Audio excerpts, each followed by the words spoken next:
here. Falling. I don't know if you can see it falling off of the roof. It's pretty torrential. I'm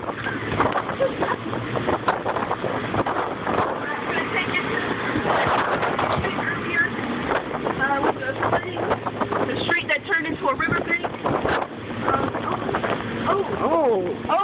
Yeah, definitely it's getting much worse. It's almost in this apartment complex where we're living on Hampton Boulevard and 49th. We have somebody walking, we have people walking in the street. I don't know if you can see them from the wind, tearing up the camera, but you can see the little people down there in their shorts, hiking on over there.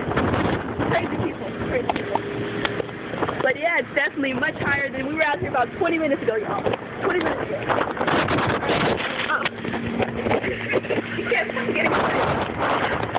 Alright, I don't know if I'm going to help the cameraman out.